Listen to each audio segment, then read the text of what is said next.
Dear students of class 11th Commerce, Assalamu alaikum to all of you and most welcome here in this class.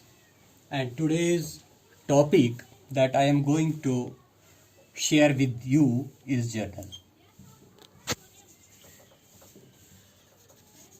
This journal is an important topic क्योंकि हम जानते हैं कि accounting cycle में ये journal पहली सीढ़ी है जिस सीढ़ी से गुजरकर हम आगे बढ़ सकते हैं। इस जर्नल के बाद इसमें दूसरी सीढ़ी जो है वहाँ पर हमें लेजर में, जर्नल के बाद जो है लेजर में हमें पोस्टिंग करनी पड़ती है और ये लेजर जो है ये इसकी दूसरी सीढ़ी है। और इससे आगे बढ़कर हमें फिर trial balance, trading account, profit and loss account और बैलेंस शीट बनाना पड़ता है। इसलिए जर्नल का अच्छी तरह से ज़हन नशीन करना बहुत ज़रूरी है क्योंकि ये अकाउंटिंग साइकिल की पहली सीढ़ी है। और इस सीढ़ी अगर हम आसानी से इस सीढ़ी को पार कर सकेंगे तो हम आसानी से ये अकाउंटिंग का सफ़र जो है बड़ी खुश असलूबी के साथ तय कर सकते हैं। तो पहले हम इस जर्नल पर देखेंगे कि जर्नल के बारे में हम देखेंगे कि ये जर्नल क्या है। It is simply this journal means a book which records all monetary transactions of a business on daily basis। तो ये एक बुक है जिसमें बिजनेस के not all transactions of business but only monetary transactions, the transactions which we can measure in terms of money, they are recorded in this book but on daily basis। Daily base की बुनियाद पर हमें हर रोज इस account में business के monetary transactions का इंदराज करना पड़ता है।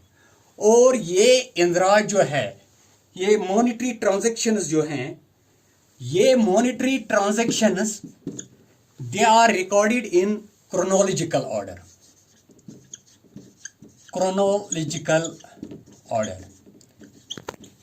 यानी कि इसका मतलब है कि मॉनिटरी ट्रांजैक्शंस जो हैं वो हमें क्रोनोलॉजिकल ऑर्डर में रिकॉर्ड करने पड़ते हैं। That is in order of there occurrence. यानी क्रोनोलॉजिकल ऑर्डर का मतलब ये है कि जो ट्रांजैक्शन सिस्टमैटिक मैनर यहाँ पे फॉलो करना है, जो ट्रांजैक्शन पहले वकूफ़ पज़ीर हुआ है उसको पहले यहाँ पर हमें इंदराज करना है।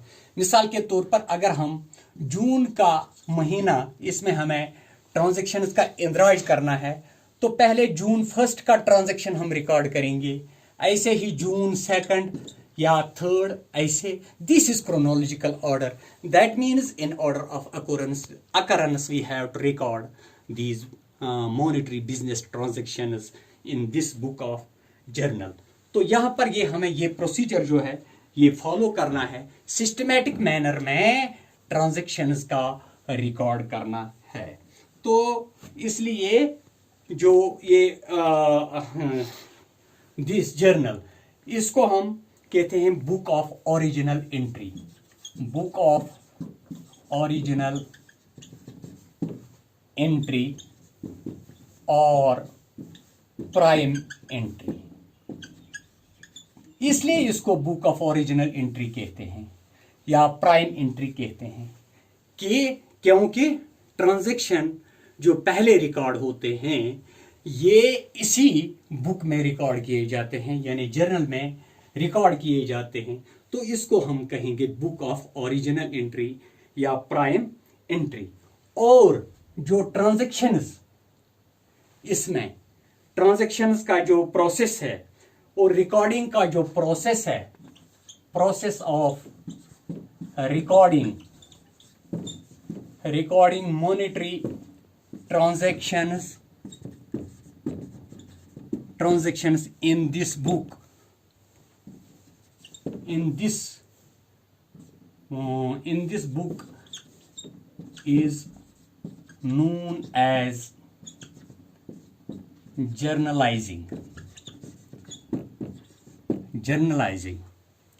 तो यहाँ पर आपको क्लियर हुआ है कि मैंने आपसे शेयर किया कि पहले ये वो किताब है जिसमें हम बिजनेस के मॉनेटरी ट्रांजैक्शंस डेली बेसिस पर रिकॉर्ड करते हैं, और ये मॉनेटरी ट्रांजैक्शंस जो बिजनेस के हैं इनको क्रोनोलॉजिकल ऑर्डर में रिकॉर्ड करना पड़ता है, यानी कि in order of their occurrence, systematic manner. पहले जो ट्रांजैक्शन हुआ है पहले उसका रिकॉर्ड करेंगे, उसके बाद वाला, ऐसे ही हम ये चलेंगे आगे।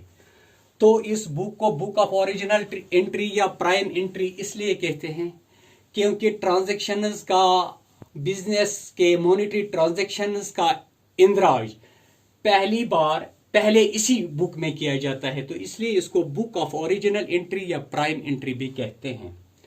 तो ये प्रोसेस जो इसमें इन्वॉल्व है, रिकॉर्डिंग की प्रोसेस जो है, जिस प्रोसेस के तहत हम मॉनेटरी ट्रांजैक्शंस इस बुक में रिकॉर्ड करते हैं, इसको जर्नलाइजिंग कहते हैं। तो अब मैं इसको कंक्लूड करने की कोशिश करूंगा।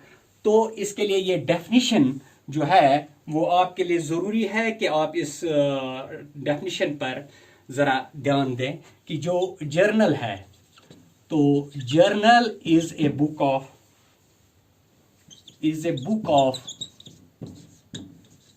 original entry.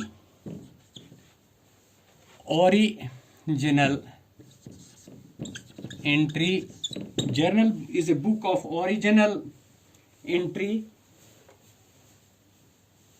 in which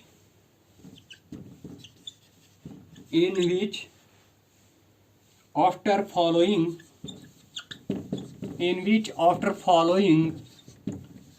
the rules of debit and credit, all monetary transactions of a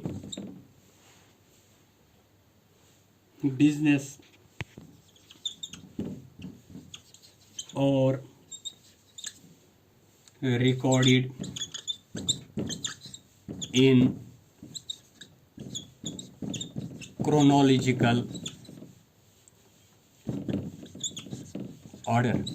तो हम इसका कंक्लूजन ऐसे करेंगे कि ये जर्नल जो है, it is a book of original entry, यानी book of original entry means वो बुक जहाँ पे हम पहले ट्रांजैक्शन का इंद्राज करते हैं, सबसे पहले रिकॉर्ड करते हैं।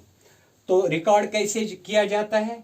इन which after following the rules of debit and credit, तो डेबिट और क्रेडिट के रूल को फॉलो करने के बाद, डेबिट और क्रेडिट के रूल को फॉलो करने के बाद हम जर्नल में पहली बार ट्रांजैक्शंस का इंद्राज करते हैं। लेकिन वो भी कौन से बिजनेस के ट्रांजैक्शंस? बिजनेस के वो ट्रांजैक्शंस जो मॉनेटरी ट्रांजैक्शंस हैं, those transactions which we can measure in terms of money. तो इस तरह से, और एक चीज भी इसमें फॉलो की जाती है, एक फॉलो होता है, वो है क्रोनोलॉजिकल ऑर्डर, यानी in a systematic manner, in order of occurrence हम ट्रांजैक्शंस को रिकॉर्ड करते हैं। तो ये इसके लिए एक डेफिनेशन है जो ज़रूरी है, आप इस डेफिनेशन पर ध्यान दें, इसको थोड़ा सा रिमेंबर भी करें कि journal is a book of original entry in which after following the rules of debit and credit all monetary transactions of a business are recorded in chronological order. तो जब आपने इस पर भी ध्यान दिया, तो इसके बाद हमारे पास पहले इस जर्नल का फॉर्मेट जो है, वो फॉर्मेट हम देखेंगे। तो जर्नल का फॉर्मेट जर्नल का फॉर्मेट हमें यहां पर देखना है। तो पहले हम लिखेंगे यहां पर डेट, डेट के बाद हम लिखेंगे पर्टिकुलर्स,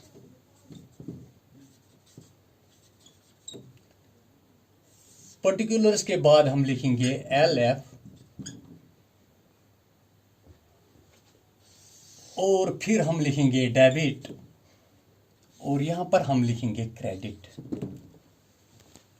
तो यहां पर जब हम पहले देखते हैं कि जर्नल में हमारा डेट है, मैंने कहा कि ट्रांजैक्शंस का रिकॉर्ड जो होता है वो क्रोनोलॉजिकल बेसिस पे होता है।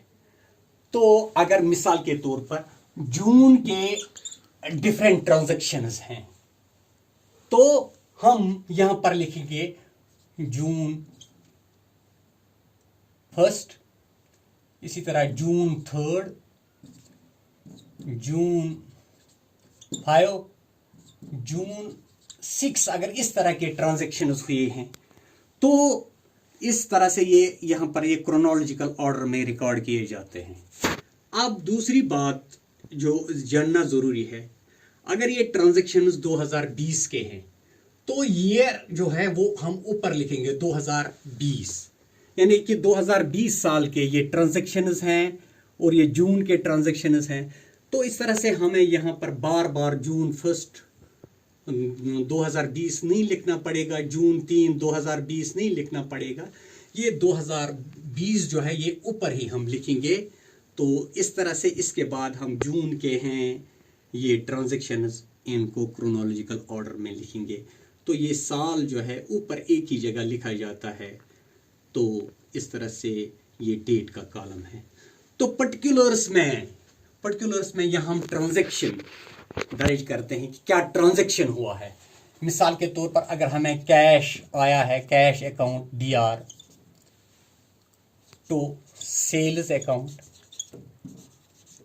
तो यहां पर जो है कैश, और हमने यहां पर एक ट्रांजैक्शन की तफसील लिखी कि कैश को डेबिट हुआ और सेल्स को क्रेडिट हुआ, और इसके नीचे एक डिस्क्रिप्शन लिखी जाती है, that is known as brief description of a transaction.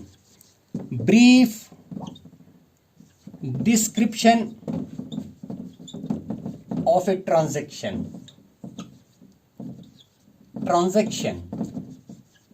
brief description of a transaction, and this is known as narration।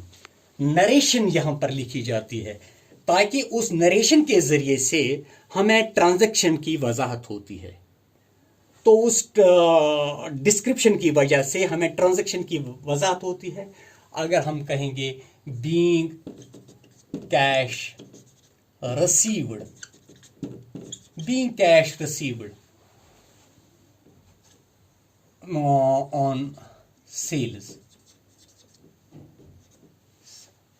या हम सीधा ही लिखेंगे being cash sales, being cash sales, being cash sales, ये भी हम लिख सकते हैं। या हम लिखेंगे कि being cash received from cash sales, ये भी हम लिख सकेंगे। इस तरह से इस ट्रांजैक्शन की क्लियरेंस होती है कि क्या ट्रांजैक्शन है। तो यहाँ पर एक याद रखें कि ट्रांजैक्शन के बारे में जो ब्रीफ डिस्क्रिप्शन यहाँ पे दर्ज की जाती है उसे नरेशन कहा जाता है, नरेशन कहते हैं। तो इस तरह से ये LF जब हम देखेंगे, LF means ledger folio, LF means ledger folio यानी कि लेजर का पेज।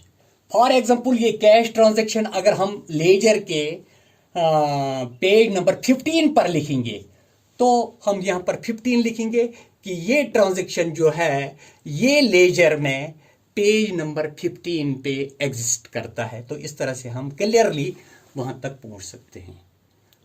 तो इसी तरह सेल्स किस पेज पे है, यहां पर ये लेजर फोलियो जो है यानी लेजर का पेज नंबर जो है वो लिखा जाता है।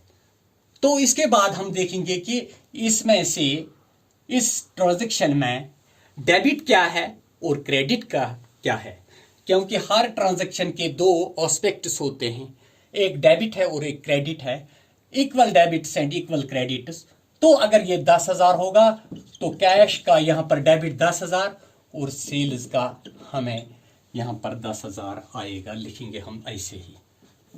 तो ये बात हुई इस फॉर्मेट के हवाले से। तो अगर मैं आपको एक ट्रांजैक्शन यहां पर हम लिखेंगे, उस ट्रांजैक्शन का हमें जर्नल एंट्री बनानी है। मिसाल के तौर पर mister A started business with cash ₹1,00,000। तो मिस्टर ए ने अपनी बिजनेस जो है वो शुरू की 1,00,000 से।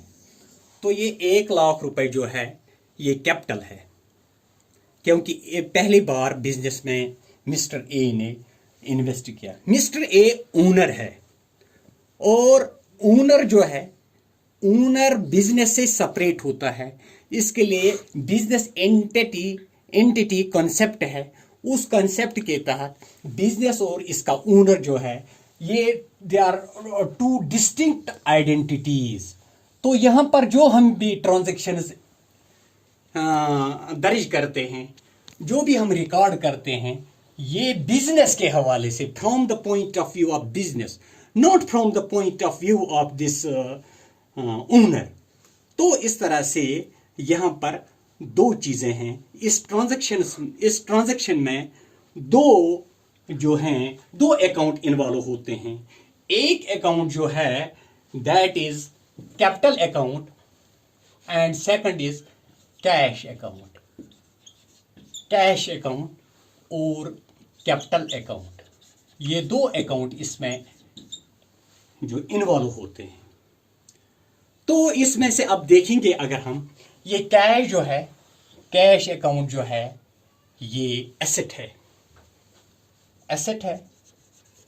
और जब हम देखेंगे कि कैपिटल जो है ये लायबिलिटी है। चूंकि हमने मॉडर्न अप्रोच में देखा है एसेट्स और ये जो है एसेट्स और परचेजेस के लिए, एसेट्स और एक्सपेंसेस के लिए एक रूल फॉलो होता है, और लायबिलिटीज और रेवेन्यू के लिए अलग रूल है, एक सा रूल है। तो उसमें हमने देखा है कि ये एसेट जो है, when there is increase in asset, cash asset है, when there is increase in asset that is credited. और लायबिलिटी में देखा है कि when there is increase in the liability that is credited. चूंकि यहां पर जो ट्रांजैक्शन है, इस ट्रांजैक्शन में कैश में कैपिटल की वजह से इजाफा हुआ है, तो कैश इंक्रीज हुआ है, तो उस रूल के मुताबिक when there is increase in asset that is debited. तो फिर यहां पर हम कैश को डेबिट करेंगे, cash account DR. Cash account DR, ये कैपिटल जो है ये लायबिलिटी है, और लायबिलिटी दो किस्म की है, एक है ओनर्स और दूसरा है एक्सटर्नल लायबिलिटी। और ये बिजनेस के लिए ये लायबिलिटी जो ओनर ने कैपिटल लाई है, ये भी बिजनेस के लिए लायबिलिटी है। और लायबिलिटी के लिए रूल है कि when there is increase in liability तो वो क्रेडिट किया जाता है। तो यहां पर लायबिलिटी इंक्रीज हुई है, तो हम लिखेंगे to capital account, to capital account. तो यहां पर हम लिखेंगे ये कैश अकाउंट, अगर ये 1,00,000 है तो यहां पर डेबिट, यानी कैश में इंक्रीज हुआ मॉडर्न अप्रोच के तहत, उसको हमने डेबिट किया। और लायबिलिटी में भी इंक्रीज हुआ है, उसको हमने क्रेडिट किया, because rule speak so, modern equation का रूल ऐसा ही है। तो हमने इस रूल को फॉलो यहां पे किया डेबिट और क्रेडिट के बारे में, जैसा कि हमने डेफिनेशन में देखा था। तो इस तरह से हम यहाँ पर इसकी फिर ब्रीफ नरेशन लिखेंगे, ब्रीफ डिस्क्रिप्शन लिखेंगे। और वो ब्रीफ डिस्क्रिप्शन जो है बीइंग business started